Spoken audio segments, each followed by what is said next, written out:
Hey everyone, welcome back to Corporate Decoder, the place where we attempt to decipher the cryptic language of corporate finance and let you know if the company is cooking with gas or just burning money. Today we're diving into a recent announcement from Corvus Pharmaceuticals Incorporated. This isn't your typical quarterly report, so stick around to find out what is really going on. Also, if you like getting direct insights from these complex documents, make sure you are subscribed and join our Discord community linked in the description. So what we have here is a Form 8K filing. Think of this as a special announcement. It is not a regular earnings report, but something important happened that the company needs to tell everyone about right away. And what happened? Well, Corvus Pharmaceuticals Incorporated, or Corvus Pharma as we'll call them, just announced a big sale of their company's stock. They basically sold a whole bunch of shares in what is called an underwritten public offering.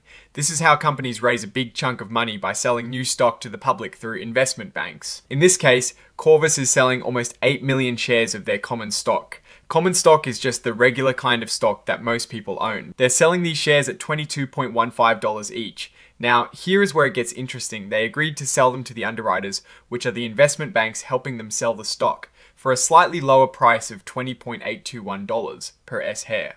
The difference is how the investment banks make their money. And as if that wasn't enough, Corvus also gave the underwriters an option to buy over 1 million more shares. This is a common practice, and it is basically a safety net for the underwriters. If demand for the stock is really high, they can buy more shares and sell them too. And guess what? They did exactly that. The underwriters decided to buy all those extra shares. This is generally a good sign, showing strong demand for the stock. This whole deal is expected to wrap up very soon after the announcement. So, how much money did Corvus Pharma actually make from this sale? After paying all the fees and expenses to the investment banks, they're looking at about $163.6 million.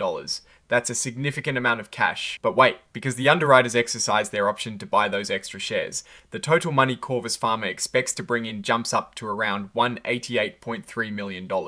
That is a nice boost. Now, what are they going to do with all this money? They plan to use it for things like general business expenses, investing in their facilities, and importantly, continuing their research and development. They specifically mentioned funding clinical trials for treatments related to T-cell lymphoma, atopic dermatitis hidradenitis suppurativa, and asthma. They'll also use some for sales, marketing, and regular administrative costs.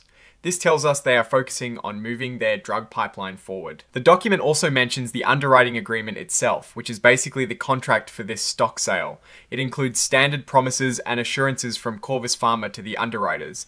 These are just normal parts of these kinds of deals, ensuring everything is on the up and up. They're also attaching the actual agreement as an exhibit to this filing, and it is like including it in the main document. There is also an opinion from a law firm called Latham & Watkins LLP. They're basically giving their legal stamp of approval, confirming that the shares being sold are valid and legally issued. This is another standard piece of the puzzle for public stock offerings. Now, like most corporate filings, this report includes a section called Forward-Looking Statements.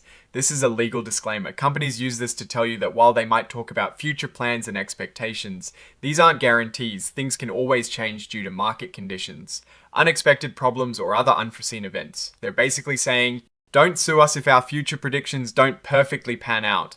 They specifically mention that they aren't obligated to update these statements if things change, which is pretty standard but worth noting. Finally, this section just lists all the extra documents attached to this report. It is like the table of contents for all the supporting paperwork, including the underwriting agreement and the law firm's opinion. It also confirms the inclusion of a cover page data file, which makes the report sortable by computers. And this is where the company officially signs off on the report. Liv Lee, the Chief Financial Officer, has signed it, indicating that the company stands by the information presented. So, what does all this mean for Corvus Pharma? They've successfully raised a substantial amount of money, nearly $190 million, through a stock sale. This cash infusion is crucial for a pharmaceutical company, especially one heavily invested in research and development. They've clearly signaled their intention to use these funds to advance their clinical trials for promising treatments. The fact that the underwriters bought all the extra shares is a strong indicator of confidence from the financial markets. However, issuing more stock can sometimes dilute the value of existing shares, meaning each share represents a smaller piece of the company. The company's future success will hinge on their ability to successfully navigate these clinical trials and bring their potential therapies to market. The risks mentioned in the forward-looking statements, like market conditions, are very real, especially in the volatile biotech sector. But for now, Corvus Pharma has secured the resources they need to keep pushing forward. That is our breakdown of Corvus Pharmaceuticals' latest filing.